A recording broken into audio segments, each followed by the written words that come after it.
And over the past 5 weeks, we've been looking at what happened when Jesus broke bread, broke communion, broke meals, broke time, conversations with both people that liked him and the people that loathed him. And I don't know about you, but I've had conversations or meals sometimes with people that I'm like, I don't think they like me. And maybe you can relate to that a little bit. You're like, this is awkward. And that's what Jesus did. He had conversations with people that liked him, and he had conversations with people that loathed him. And I've talked to a number of people this past week specifically who have just kind of echoed back to me this phrase that they've never really understood it or thought about it, but they love it. It's that the gospel is embedded in the dinner table. Actually, I had a pastor in town. He texted me this week. He said, I listened to one of your messages. It happened to be the one where you were talking about the gospel being embedded in the dinner table. He said, I've never heard that before, never thought about it, but I'm stealing it and using it. Because when we commune with people, when we dine with people, when we break bread with people, we're actually being like Jesus. Because that's what he did all the time. And so today what I want to do is, I hope did everybody get a communion cup on the way in? If you didn't get one, just raise your hand and one of our handsome ushers will pass one out to you. Because we're going to celebrate the Last Supper. It's kind of fitting that the Last Supper is the last message in the message series, Dinner with Jesus. I did time it up that way. I know I'm not always the sharpest knife in the drawer, but I did time it up this way on purpose because I want to look at the last meal that Jesus shared with his disciples. Now, this Da Vinci painting is famous. It's all over the place. But when I look at it, I go, that's not really what happened. Because they didn't eat at a table like that, did they? They would have dined, when we've talked about this the past 6 weeks, with their heads and kind of shoulders reclined towards the table and their stinky, nasty, dirty feet away from the table. And the table would have been either in a U shape or potentially a square. And that's how they would have dined. But this gives us the image that I think is kind of interesting. Here's what I mean. You have Jesus being Jesus. But then I think you have the disciples who didn't quite understand the ramifications of what Jesus was saying when he told them, this is my last meal with you. I don't think the disciples really understood and they could fathom that Jesus was going to lay down his life for them. Because they're sitting around the dinner table, they're having a conversation, and I bet you they're making fun of people. Like when I get together with some of my closest friends, we chirp each other around the dinner table. I wonder if they were chirping, Peter, you're such a hothead. You lose your temper over everything. And they probably chirped Thomas. Can you just believe one thing in all of your life? For the first time ever, Thomas, just believe something. They probably chirped Andrew for being a terrible fisherman. They probably chirped Matthew for robbing them as a tax collector. Like they were probably going around the circle picking on each other because that's what best friends do. They chirp each other. They make fun of each other. And then I stop and I think about the Last Supper. I think about what Jesus willingly gave up for you, for me, for us. And I'm not getting a prop. I'm turning this off. It's a heater because I've got my winter layer on already, and I'll be sweating before too long. But I think about what Jesus actually sacrificed for me, and when I look at the Last Supper and then I stop and I think about that, it arrests me. It actually makes me stop and go, what a gift. And then we're going to look at that next week. We're going to talk about the gift and an unlikely hero in the story of Easter. But today what I want to do is I want to look at the Last Supper. So if you have your Bibles, flip open to Luke chapter 22. And what I want to do is I want to begin with a question. What's the biggest meal you've ever been at? Maybe it was a wedding, maybe a wedding celebration, and everybody was jovial and eating and celebrating, and the dinner table had a huge spread. Maybe it was Christmas or Thanksgiving. You get together with the family. When you think about a huge meal, what comes to mind? So a couple years ago, right before the world shut down, Kim is one of 7 kids, and so her and her siblings organized and planned a 50th wedding anniversary for her parents, Rick and Judy, my in-laws. And I was thinking about that this week going, that was probably the biggest meal as far as close family, really close friends. There was 36 immediate family members, and then close friends, aunts and uncles and stuff. And I was like, this is just a big, big meal. And we did roast Rick and Judy. We made fun of them. We picked on them. We had a great time.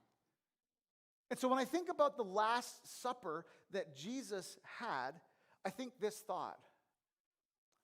I've had many meals with people, but I've never shared a Last Supper with someone who knew they were willingly going to die for me. Think about that for a second. You've had wedding celebrations, you've probably had funerals, but have you ever shared a meal, broke bread with someone who told you, hey, I'm going to die for you? So when I think about that thought, there's a lot of emotions that come to my mind. I think to myself, I could never do that. I guess that's why Jesus did it and I didn't. Like God didn't ask Dan to lay down his life for the world because I don't know if I could. I couldn't. There's no way I could. And we're not going to talk a ton about this next week because we're going to look at a different angle of the Easter story. That's why I want to talk about it today, is the fact that Jesus knew what was coming. Death on a cross. And if you read historians and theologians and scholars into the crucifixion process, it's the most painful, excruciating, humiliating way to go. We often picture that Jesus would have been nailed through his hand. Like that's what we've pictured in Western culture. But there's no bone here, and so the nail would rip the cartilage and they would fall off the cross. So they would actually drive a spike between the two bones that meet your wrist, and they would drive a spike through there. If you want to feel a little bit of pain, grab your finger and press there hard. Now imagine a nail going through both sides where those two bones meet the wrist. And then the feet, they would have crossed the feet and they would have drilled a nail right through both feet to the cross. And so you would have a little bit of a bend to your knees so that the criminal could flex his legs a little bit to stand to get air. And if you were taking too long, you know what they did? They grabbed a piece of wood, piece of lumber, and they broke the criminal's legs so that they could no longer stand back up. So they would literally have the air pressed out of them, consciously slipping into eternity. And so when I think about the fact that Jesus shared a Last Supper, willingly knowing that he was going to die for me, for you, for us, for the disciples, it just arrests me. It stops me dead in my tracks. And then I think about Peter. Often he gets a bad rap. I probably would have been like Peter. Peter tried to stop Jesus. If you know the story, right? You know the history. He's like, you're not doing this for me. I don't want you to do this for me. My best friend, his name's Brian, when we go out to eat, when we go out to dinner, Brian always picks the tab up. Every time we go out. Unless I can get out of my seat and go find the waiter or waitress, the server, before Brian does, that's the only way I can pick up the tab. I get frustrated with Brian, like, let me buy it once, please. He's like, bro, I got it. I got it. And now this guy's got it. And Peter is trying to stop him. And Jesus knows what's coming. The most painful death. He knows that one of his best friends, Peter, is going to deny him around a campfire 3 times. He knows Judas is going to sell him out. He knows the disciples are going to scatter and only a couple of them are going to come to the cross. He knows only one is going to offer to take care of his mom. He knows the disciples are going to hide and they're going to doubt him, and they're going to, even when he shows back up, they're going to still doubt that he's really there. And then he knows he's got to put the future of the church on the shoulders of the man who just denied him around the campfire. So when I think about what Jesus gave us, the gift of Jesus, it actually just, it makes me realize my life isn't that bad. If you've ever had a really, really rotten day, a tough season of life, just pause and reflect on what Jesus gave, and it brings it all into perspective. Those moments where I think my life is awful, my life is stressful, people question decisions, I disappoint my wife, or I disappoint my kids, or they disappoint me or disobey me, and life is awful, I just step back and go, it's really not that bad. When you think about what Jesus willingly gave up for me, for you, for us. And so that's Easter in a nutshell, right? But what happens leading up to that is the Last Supper. So if you have your Bibles open to Luke chapter 22, hopefully you do by now, it says this, verse 1. It says, now the festival of unleavened bread, called the Passover, was approaching, and the chief priests and the teachers of the law were looking for some way to get rid of Jesus, for they were afraid of the people. Now I want to pause there for a second, because that line is very important. They were afraid of the people, because Jesus, as we've talked about the past 5 weeks, Jesus' popularity, his influence, his leadership, his followers are off the charts, up and to the right. He has so many followers now, so much influence over people, which means the religious leaders don't. They've lost the influence. They're the ones that should have the influence, and they don't. And so they're really upset with Jesus. And so they're trying to find a way to get rid of him, but they're scared of the people, what they will do, how they will react. It says, then Satan entered Judas, called Iscariot, one of the 12, and Judas went to the chief priests and other officers of the temple guard and discussed with them how he might play a role in this, how he might help betray Jesus. And they were delighted, they were thrilled, and they agreed to give him some money. It was 30 pieces of silver. He consented, that's enough money, and then he watched for an opportunity to hand Jesus over to the religious leaders when no crowd was present. Understand this. Even Judas understood the amount of influence and popularity and leadership that Jesus had. And so he joins forces with the religious leaders. Now, if you looked at verse 1 and you were questioning or confused, now the festival of unleavened bread called the Passover was approaching. I'm going to just unpack for you really quickly in a Reader's Digest version the Passover, because this is fascinating to me. The timing of Jesus' death and resurrection is not coincidental. It's during the Passover. And I'm going to explain that in a second. I want to lead with this. If you ever question God's timing, know it's perfect. Amen. If you ever question God's timing, just remember it's perfect. Here's why I say this. If you go all the way back to Exodus chapter 12, you might have seen a Disney movie, Exodus, or you might have seen the Veggie Tales, where Moses is trying to get Pharaoh to let his people go. Let my people go. And he sends all the plagues. Anybody familiar with that? It's in the book of Exodus. The Egyptians and Pharaoh are ruling over the Israelites, God's chosen people. And so plague after plague after plague, God gives plagues to try to get Pharaoh to release the Jewish people. Until the final plague is the tipping point. The final plague, without being too graphic or too crazy, is that God is basically going to send an angel of death, right? God's going to sweep through the region of the Egyptians, and because they're intermingled and they're living there, he's going to kill every firstborn child of human and livestock. So what he's doing is he's annihilating the hierarchy of the kingdom of Egypt. And so he tells Moses, here's what I need you to do, because I don't want to kill your people, my people, our people. I don't want to kill them. I need you to take a lamb, and I need you to sacrifice it.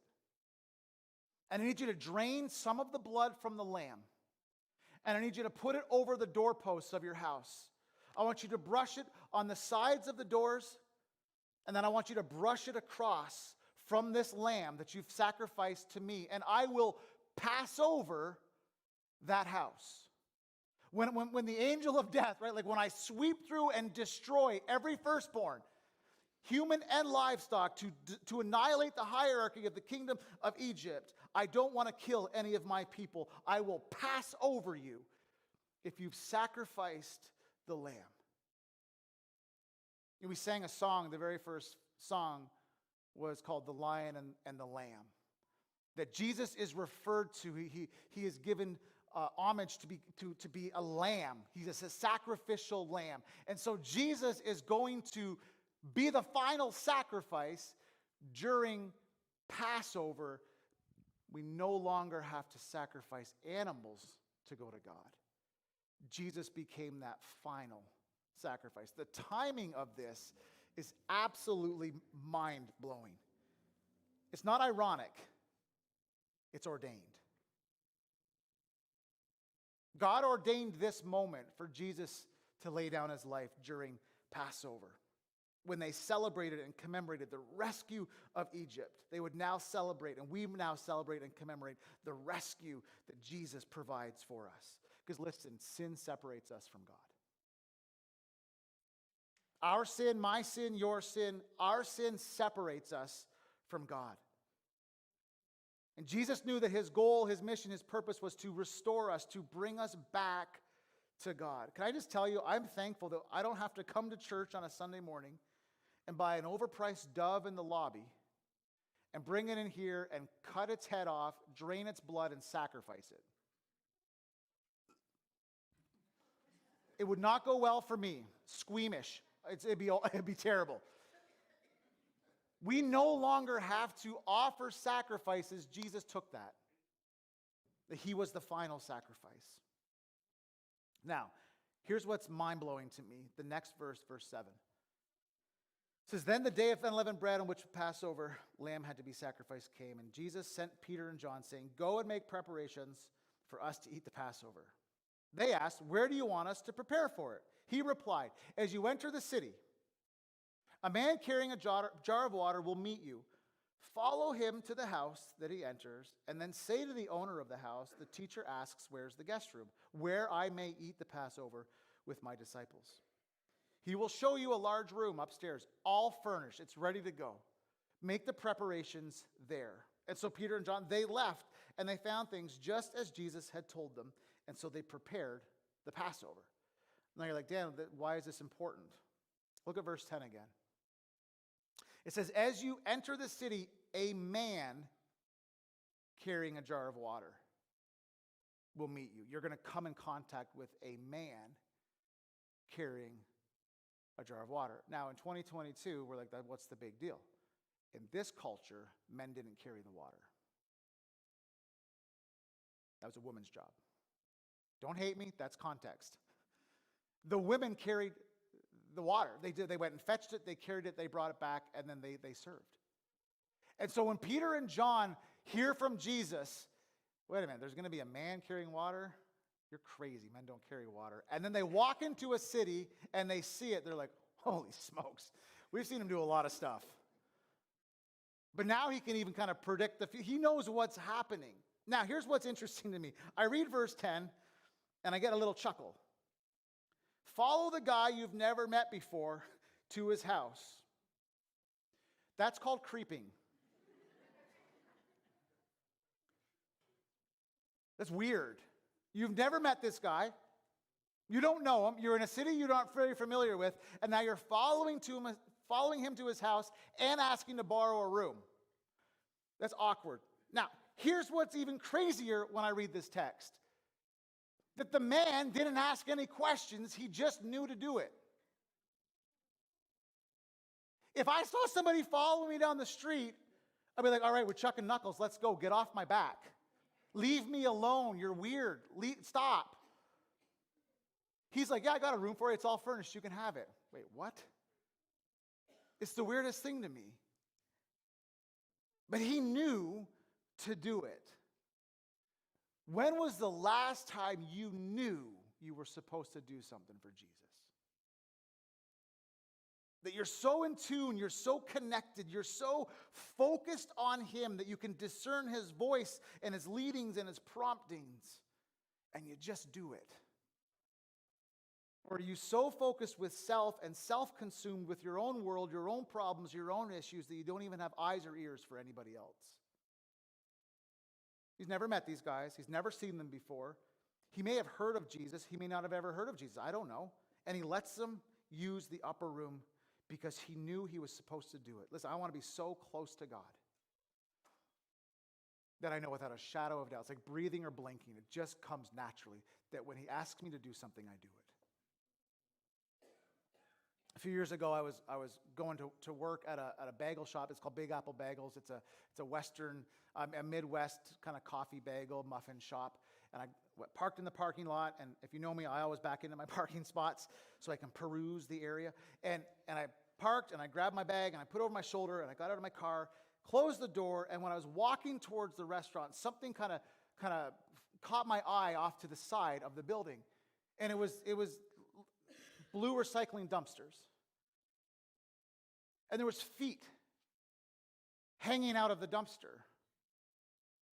I'm like, I gotta have to call the cops. There's a dead person in the dumpster. I got stuff to do. I don't have time for this. And then the guy got out with a stack of cardboard, and he walked over to his bike and his wagon, and he put the cardboard in his wagon, and he walked back, and he opened the lid and went back in and got more cardboard. And I watched this guy do this for a couple trips, and then I went over to him. I said, hey, man, can I buy you a cup of coffee and a bagel? And he looked at me like I had three heads, like no one's ever done this for me. Why are you talking to me? I'm dumpster diving for my house. So I'm like, let's go get a cup of coffee. So we walk into Big Apple Bagels, and he orders a cup of coffee. He gets a bagel sandwich and a muffin, and I got my coffee and bagel, and we sat down. And then I really looked at this guy, and I noticed that his glasses were broken, and where the arm meets the frame was taped on. And underneath of it was a gash that went from his temple all the way down to kind of his jawbone. And I was like, you probably need stitches. So we begin to talk. His name's Derek, and we begin to converse. I said, Derek, what happened to your face? Like, what happened? And this is what he said. He said, Dan, I don't have a home. Me and my girlfriend live in a dumpster just like this one.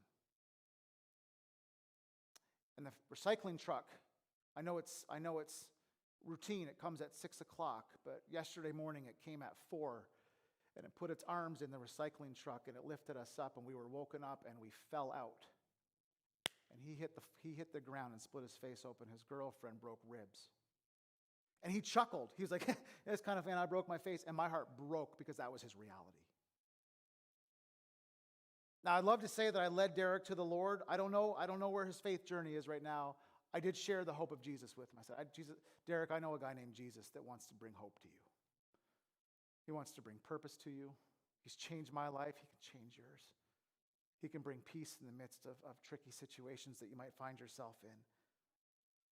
And then we finished our conversation, and he got on his bike with his wagon and his cardboard for his house, and off he went, and I never saw him again. Listen, my job is to share the good news of Jesus. I don't save people, Jesus does. Our responsibility is to be so in tune with God that when we see something that's prompting us to act and obey, we do it. When was the last time you were so connected to God, you just knew that these two guys, they need to use my upper room? I don't know, I've never met them before, but man, I just feel like I'm supposed to do this. Yep, it's all furnished and it's ready for you. When was the last time you were so close to God that you knew without a shadow of a doubt He was leading you, prompting you, asking you? Listen, don't worry about the results. Leave that up to Jesus. Leave the result. I don't save people. I never have. I never could. This hurts. I can't imagine a nail in my wrist. Jesus is the one who saves. It's our responsibility. It's our job to obey. When you're prompted by God, do you obey?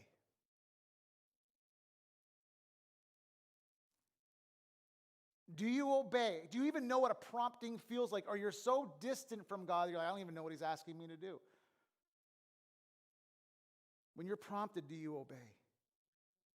So they get to the upper room. They make preparations. And then John 13, which we're not in because we're in Luke 22, but John 13 gives me really interesting insights when I read the final meal that Jesus shared. Because you got to picture this. They're at the dinner table, right? They're reclined. They're laughing. They're joking. They're having a meal. Hey, pass the habanero sauce. Bread. Thank you. Good toss. And they're eating. They're enjoying the meal. And then you have to picture this. Jesus quietly just slips up, leaves the conversation, steps around to the corner of the room, grabs a towel, and assumes role of servant. Judas, you guys stay there for a second. Judas, come here for a sec. And Judas gets up, and Judas walks around. And Judas sits down. And Jesus grabs some water and Judas's feet, knowing that in a few hours this guy is going to sell him out. And he grabs the water and he begins to wash his feet. I believe in you, man. I see something in you. You're worth it. I love you. Peter, come here. Peter gets up, and one by one, with towel of servant, he washes the disciples' feet. Can I just tell you, if anybody deserved to coast his final few hours on earth, it was Jesus. If anybody deserved a little spa treatment, it was Jesus. Matthew, I got a knot in my shoulder. Can you work that out for me? It's been a couple weeks. It's probably the rock I slept on a couple nights ago because I'm holier than you. I was praying in the garden. If anybody deserved to coast and take it easy, wasn't it Jesus? But he doesn't do that, does he?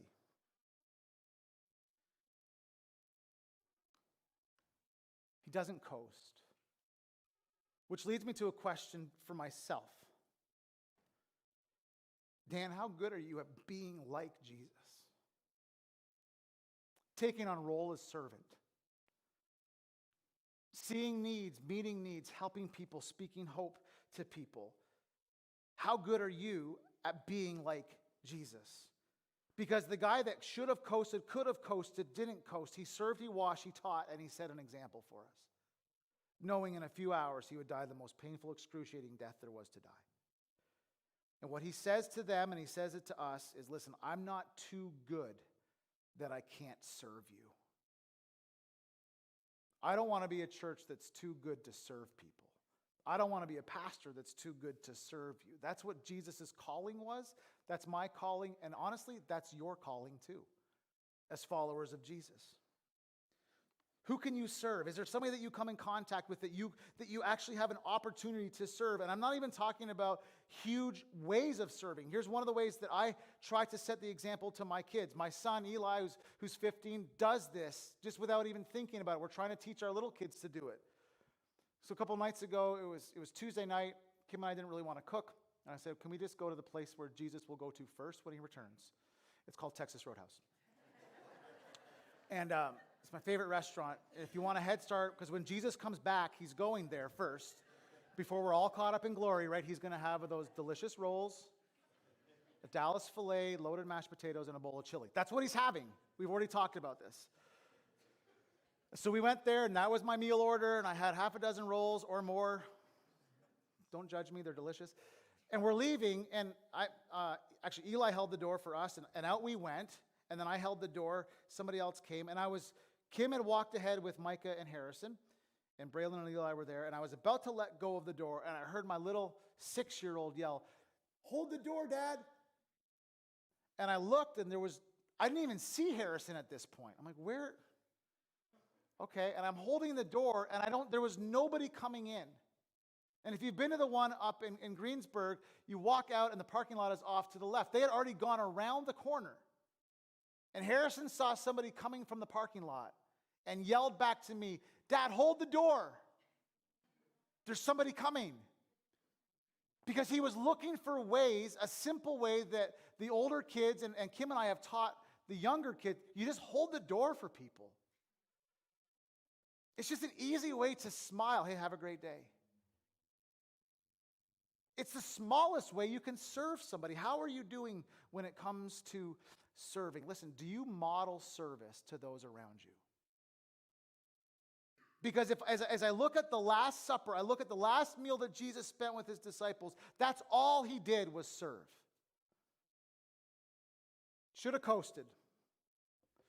Should have put it in cruise control and just been like, my time's up.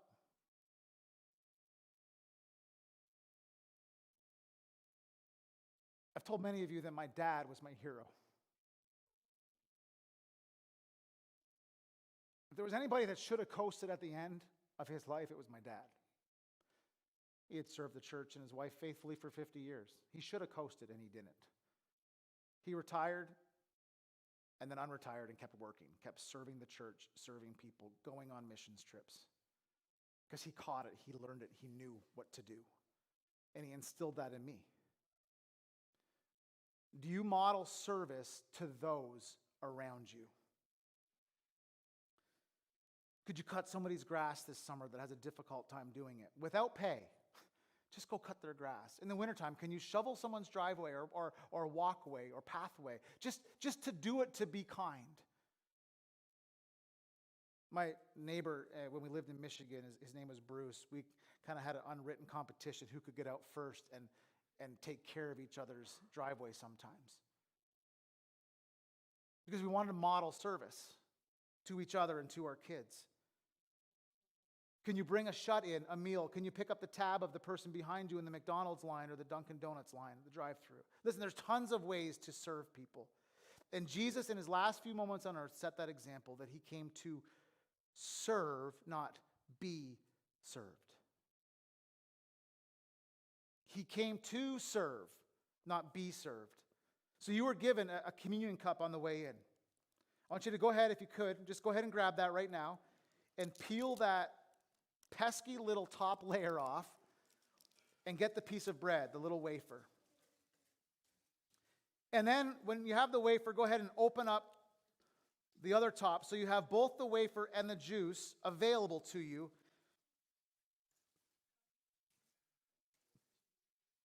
You're going to get frustrated. Don't swear. It's not the appropriate time to swear at Jesus' body and blood. Okay. It takes a long time. I actually pre-did mine because I was like struggling last night when I was like, this is never going to happen. So I actually had mine open, so I cheated. So he finishes preparations, the Passover, the meal. He washes the disciples' feet. And after he had finished washing their feet, one by one, he washes all their feet. They go back to the table. And it says this. They're all now gathered around, and Jesus has some wine and some bread. And he passes it around the table, and everybody takes a chunk of bread off the loaf, and they're holding a chunk of bread in their hands. And there's a chalice of wine. And Jesus says words that forever have echoed into eternity. He says this, listen, this is my body given for you. And they don't understand what he's saying. What do you mean give in? That's past tense. You're here. This is my body given for you. Do this in remembrance. Wait a minute. We don't have to remember. You're with us, Jesus. So they pass it around. In the same way, after the supper, he took the cup, saying, this cup is the new covenant in my blood, which is poured out for you. Now just stop for a second before you take the wafer and the juice. Those are verses 19 and 20. And then verse 21. This is my body, this is my blood. But here at this table, sitting among us as a friend, is the man who will betray me. Listen, you and I have betrayed Jesus. We don't like to think of that way because betrayal hurts. But at some point in your life, many points in my life, I've betrayed Jesus. I have failed Jesus. I've let him down. I've disappointed him. We've hurt him and we've bailed on him. And yet he still broke bread for you and me. Still gave his life for you and for me. Still poured out his blood and died the most painful death possible in spite of our shortcomings, in spite of our failures. When we feel lost, least, and overlooked, when we feel unworthy and unwelcome and undeserved and undesired, you are desired. Worthy. So as you take the bread and you take the juice, I'm going to give you just a minute, quietly where you're at. Thank him for his gift. The last supper, the last meal that Jesus had, he had you on his mind. He had you in his thoughts. When the guy could have coasted, he hammered down and said, I got to do this because I don't want heaven without you. So take, eat, and remember the gift that Jesus gave.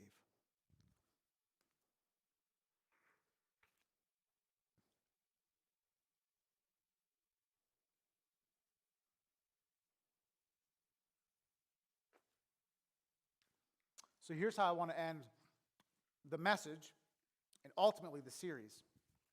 It's with a very simple question. Who are you breaking bread with? Who are you inviting into your life to do life together with? It might be somebody here at the church.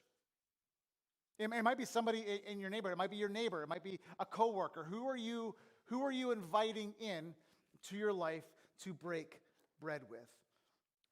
In essence, who needs Jesus, and can you point them towards him? And Friday night, we have a Good Friday night of worship service. It's really a reflective time. I shared that at the very beginning of service. It's at 6 o'clock. There's no childcare provided. It's my wife and I and one acoustic guitar, stripped down, very quiet, reflective readings, looking towards the cross. Then on Easter Sunday, kicking off a brand new series called Unlikely Heroes, the unlikely heroes of the Bible. We're going to look at an unlikely hero in the story of Easter. Jesus is the hero. We talked about that today, but there's a guy in the story that becomes the unlikely hero of Easter. And we're going to look at that next week, and I'll unpack a little bit of my story. We're going to celebrate 5 baptisms next Sunday morning in service. It's going to be a great day. Let me ask you, who are you inviting? Who are you bringing to hear the hope and the good news of Jesus? So I'll either see you Friday night at 6 o'clock, or I will see you Sunday morning at 10:30. And until then, have a great week, friends.